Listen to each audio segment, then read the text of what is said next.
live from the edge of the Great Red Divide, from the Little Blue Island in the middle of America. This is the Heartland Mamas podcast. I'm your host, Heidi Henry. The Heartland Mamas podcast is available on all podcast platforms, also available on most social media, plus YouTube. So, like, subscribe, and share. Let's talk about the dystopian world we live in right now.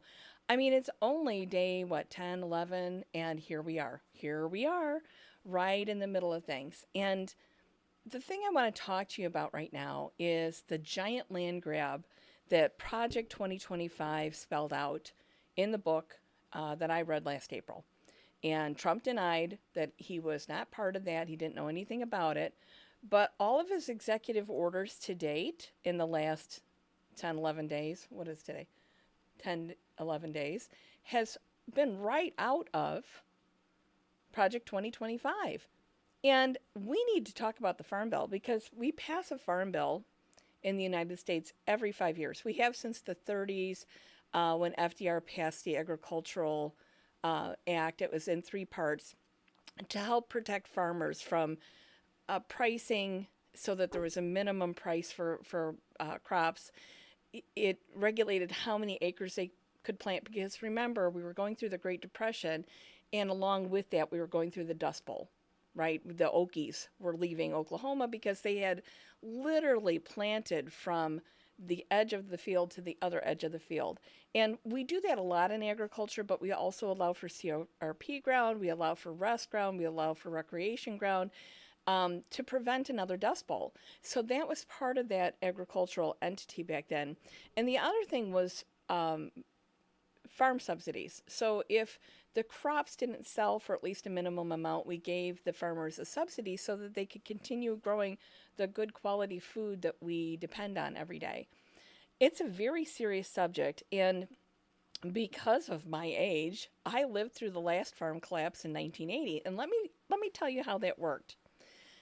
Under the Nixon administration, because you need to know the history on this, and this is something that I have studied over the years, and I know something about it. So, under the Nixon administration, he had an agricultural secretary named Earl Butz. And Earl Butz told the farmers of this land, when we used to grow a lot of variety of crops, to only grow corn and soybeans, that we would develop these huge foreign markets, and that they should eliminate all other crops and just do that, which meant that the farmers had to go big or get out. That was his message to farmers. And back then, interest rates were really, really, really high. They were super high under Nixon, and farmers were buying land for about 13 to 15% interest, and then they would buy equipment for between 20 and 25% interest. So they were really overextended. But Earl Butz assured them that they would get all this money back. Well, Earl Butz didn't plan on the foreign markets collapsing. He didn't know about Watergate and the fact that Nixon would resign in disgrace. He didn't know that Ford didn't know who was coming in, didn't know anything about agriculture. And the farms just got so into be such a mess. But all of this kind of came to a head as Jimmy Carter was coming into office. And Jimmy Carter was a farmer, and he knew that the farmers were in trouble. So he went to Congress, which was run by the Republican Party then, and he said to them, we need to defer payments on these loans, these high interest loans. We need to zero out the loans if we can, and we need to increase compensation so that we don't lose generational farms. And Congress is like, hey, Democrat, we're not helping you. The farmers are our good buddies. And they didn't help, and farms collapsed. It was mostly family farms at first. It wasn't the big, ginormous farms we see now. They collapsed. Willie Nelson held Farm Aid, and I worked for a bank as a teller. And because I was in 4-H when I was younger, they stuck me in a combine to combine stuff that was near the Fox Valley, what is now the Fox Valley Mall. It was then too, but it wasn't as busy as it is now. Anyway, so the bankers, because I had firsthand experience with this, were gleeful over the losses of the farms because they got to pick up all this land at pennies on the dollar. Gleeful. people were committing suicide over losing farms that had been in their family since time began in this country. And the bankers were like, woohoo, payday, you know?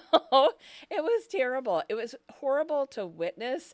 My father came from, downstate rural area in Iroquois County, and I've always been very connected to agriculture my entire life. And my husband and I beat it out of the suburbs and out to the country as soon as we could, and have lived rural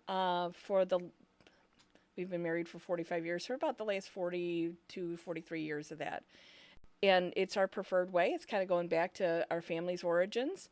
And we love it out here. We wouldn't live in the suburbs again. Oh, I don't know how you people tolerate it. So many people, so much traffic, too many cars. Anyway, so what the banks did in 1980 after that collapse is they, just like what they did when we had the collapse in 2008, they sold the stuff for pennies on the dollar, or got it for pennies on the dollar, and then resold it to developers, right? And to what was now would be called investment capital. But they sold it, rented it back to some of the farmers. They sold it to developers who built a lot of houses and a lot of more places to shop, shopping centers and restaurants and things. And some of it was just held by the bank, like in trust. So a lot of it you'll see, and to this day, you'll see a lot of stuff like such and such bank in trust. And it's not in trust for a person, it is in trust for the bank. It's like a commodity that they have, an asset that they have. So they're fewer and far between now, but they still exist. Anyway, but watching them make this profit off of the suffering of other people was just horrible. And I was right there in the front lines. Now, I was a kid and I needed a job, so I took the job combining beans, and I didn't know anything about combining beans, but I went out and did it. I went out and did it because I could drive anything, and I wasn't scared to do it, so I went out and did it, and did some planting in the spring, but I couldn't tolerate the bloodlust that they had for what they were gaining. And it's not me, so I had to walk away from it. It was terrible. I did work a little bit on Willie Nelson's Farm Aid, not with him directly, but on some of the local organizing of it. That was more my speed. Let's find a way to help people rather than find a way to profit from their pain. So let's get back to the Trump administration and the Farm Bill. You have to understand, to get Project 2025 in play, to get it all going, you had to have the right president, the right Congress, and the right Supreme Court, which they have. And they have kicked the Farm Bill down the road now 2 years. They have kicked funding the government down only for the next couple weeks, and we either will have a shutdown or something will happen. I mean, I'm sure I'll talk about that. But the Farm Bill, even though it was included in the continuing funding resolution, is not usually part of that. It usually stands as its own entity. And SNAP, the nutrition assistance, link, food stamps, whatever you want to call it, that's tied to the Farm Bill. And the Democrats were smart, and FDR was smart to tie it to that, because the Farm Bill could be passed only for the wealthy people who didn't need it. So he wanted to make sure it was always safe. Well, now we saw earlier this week where Trump halted SNAP for a while, for a few hours, until a judge overruled it. This is money we already planned to spend. This is money that's already been in the bank, so to speak, ready to help people eat. Now, the Republicans have had this wet dream about starving children and poor people and veterans and the elderly since the Reagan years, right? You remember Reagan went to H.W. Bush, who was kind of benign, and that went right to Clinton. And Clinton kept that neoliberal attitude. He was such a centrist, and I didn't vote for him the first time. I can't stand Bill Clinton. I mean, I can and I can't. But he passed something horrible called welfare to work. And horrible because at that time I was counseling people to go from being on welfare, being full-time parents, to getting back to work. So I helped them learn how to write a resume, how to hone their skills, how to interview, how to write a resume, all of those things that they needed to do, how to look for a job, all of those things I helped them do, and would mentor them through the process. And it was horrible because a lot of times they worked for what they got paid, they paid out in childcare, right? So let's send them to work so a stranger can raise your child and instill their values on that child, and maybe neglect that child or abuse that child. But listen, welfare queen, you get your ass off the couch and get to work. Oh my God, it was so horrible. And so we have to remember that food stamps has always been tied to this bizarre notion that people who collect them drive Mercedes and have a kid every year just so they can get more. And that is such a lie. And that's a lie that Bill Clinton helped sell. And a lot of people bought it. And a lot of people bought it. Not true. Not true. I don't see people at the grocery store. Well, I don't watch what they pay with. I really don't care. I'm usually trying to calculate in my head if I got everything on my list. I don't care. I I want my tax dollars to go for people who need food. That's what I want them to go for. I don't want them to go so Elon Musk can blast another rocket into space. I think that he should just pay his goddamn taxes, right? So the problem with Project 2025 is that in it they outline that they want to do away with both crop insurance and farm subsidies. That those are two things, and those are big buck items every year, big buck items, but they want to get rid of them. And the reason they want to get rid of them is to give their tax breaks to the ultra wealthy, right? So this is a big hole, big chunk they can take. We'll take out SNAP, we'll take out, all farm subsidies, all of that's going to be gone. And all we have to do is have one bad year. Illinois is kind of still in a little bit of a drought phase. We didn't get very much snow in my part of Illinois over the winter. We got a good soaking rain today, but it's not going to make up for the moisture loss in the soil. And I know that that's getting a little technical for some of you, but those of us that live on the land, we understand when it's not raining enough, or it's raining too much, or there's not enough snow, or it's way too cold, or it's too warm for this time of year. We understand that that's going to create a problem when we plant and when we harvest. So the little guys are the ones that are going to go first. And we saw this. I want to say that they planned this in 1980 just to see what they could get by with. Earl Butz started this. And then we saw this again when Walmart cornered the dairy market a few years ago. And that's when I had another podcast partner, and we talked about the rate of suicide in dairy farming, which was the highest in the country at that point, in dairy farming, in milking cows. Now, most dairy farmers don't get up at 5 a.m. and milk their own cows. They use migrant labor to do that. I don't know there's no dairy farms left in our area, but the ones that are in California and in Wisconsin and North Dakota, Minnesota, they all use migrant labor. They get up, take care of the cows, make sure that they all get milked and, put back in their pens or turned outside, whatever they do with them. And then they bring them in later in the day and milk them again. Now, that's all migrant labor.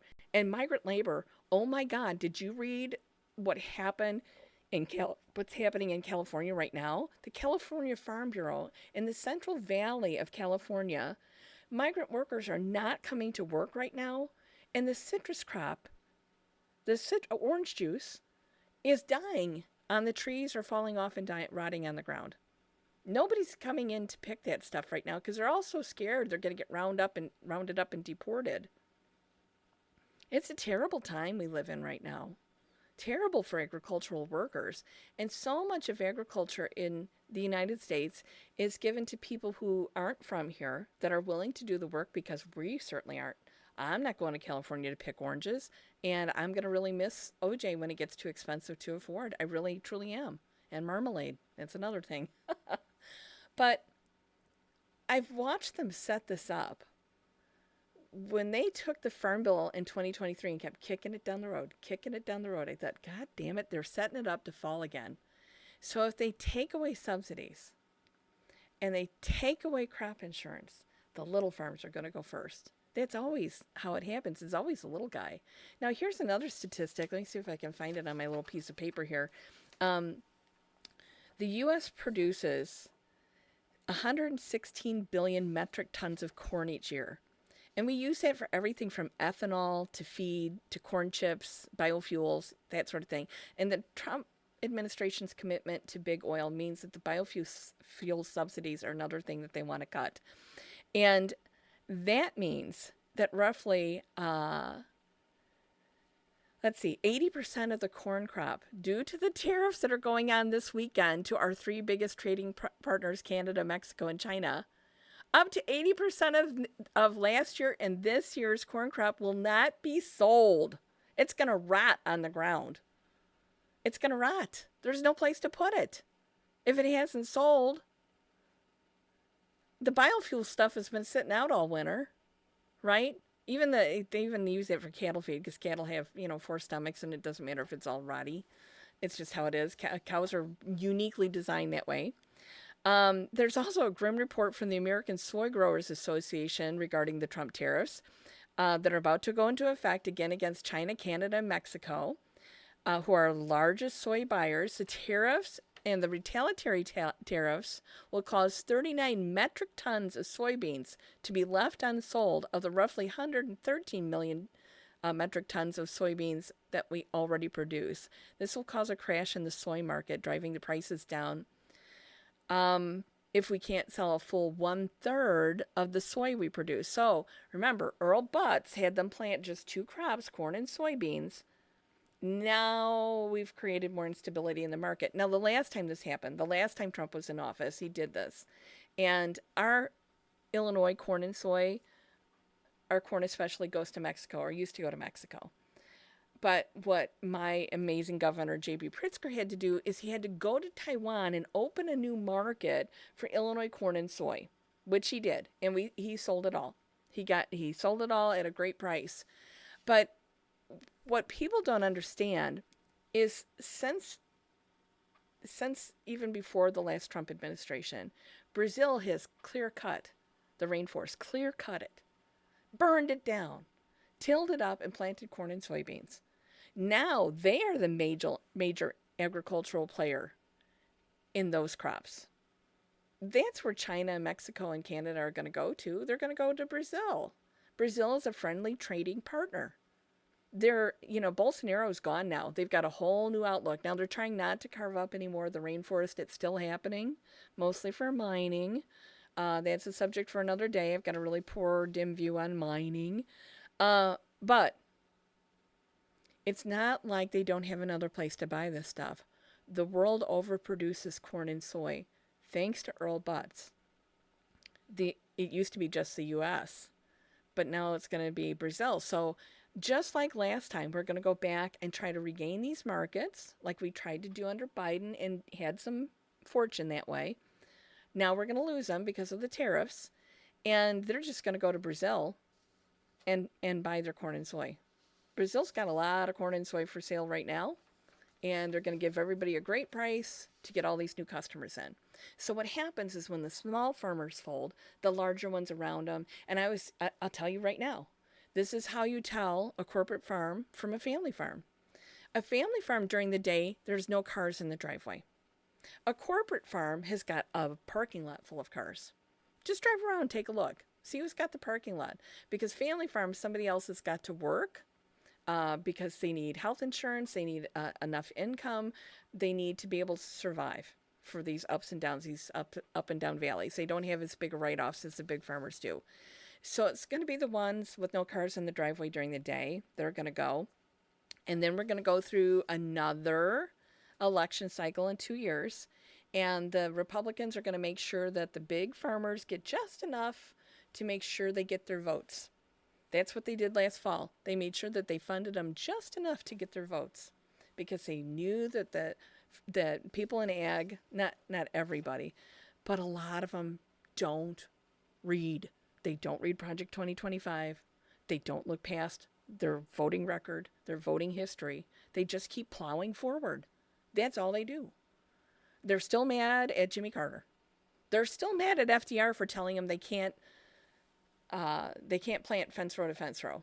They're still mad at him about that, even though we had that Dust Bowl.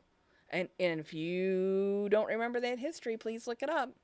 There's a song about being an Okie from Muskogee that we used to sing when I was a kid. What a horrible song. They're going to pack up everything and live out of their car. So the value, ladies and gentlemen, in the United States is in the land. Now, the oligarchs have taken everything else, but now they need the land because they can't own us all until they own all the land. So that's what they're coming for. They're going to buy this land for pennies on the dollar and then sell it to investment capital so they make more money. And then investment capital is going to work with our government, whatever government we have, administration we have, and we know which one we have now and may always have forever. And they're going to decide what is planted, what is harvested, what can be sold, and what the people can eat. Every despot in world history has known when you control the land and the crops and what people eat, you control the people fully. And if you don't think that this is what's going to happen, you've got your head in the sand. Pull it out and take a look around. Pick up Project 2025 or just do a web search on what happens in Project 2025 to agriculture. And then just let yourself ponder it a minute, because I can see what happens when they take off all the safety rails that FDR put on. I know what's happening. I saw it happen in 1980. I saw it happen in the dairy collapse. You have to understand that they are playing the long game here. I don't know how we stop it. I've never met a compassionate oligarch. They don't exist. They only want money. It's just like my sister used to be a quilter, and she used to have a bumper sticker on her car. She who dies with the most fabric wins, right? And they're like, we want to have the most money. It's a game. For them, it's a game that only very wealthy people can play. You and I are left out of this. You and I are not part of this discussion. We're not part of the 19 billionaires that reside here in Illinois, or the 5,000, I can't remember what the statistic is, people who make over $400 million a year in Illinois. We can't relate to them. We don't hang with them. We don't see them in our daily lives. They don't live near us. Their kids don't go to school with us already. They don't interact with us because they're in this rarefied air that they've created and curated for themselves and their family, because they're out there to protect their investment, to grow their investment, and to make sure their children don't mingle with the rest of us. So I just want you to know that this is a bigger thing. This is huge, and this could do us in. My family's been watching a lot of the French Revolution movies lately when we are all together, Les Mis and Tale of Two Cities and that sort of thing. And you can see the comparisons between what happened then and what's happening now. Will we have a revolution? God, I hope not. I mean, that means a lot of people get hurt and a lot of people die. And my hope is that one day, and where is it? And you may say I'm a dreamer, but I know I'm not the only one. Right, John Lennon? That we can work together, because we don't have to separate ourselves the way we do. Farmer from suburbanite. We don't have to, because we have this one thing in common, which is called humanity. And we need to embrace that. And there's a serious lack of it lately. Anyway, from the edge of the Great Red Divide, from the little blue island in the middle of America, right to your ears, this has been the Heartland Mamas Podcast. I'm your host, Heidi Henry. I'll see you tomorrow.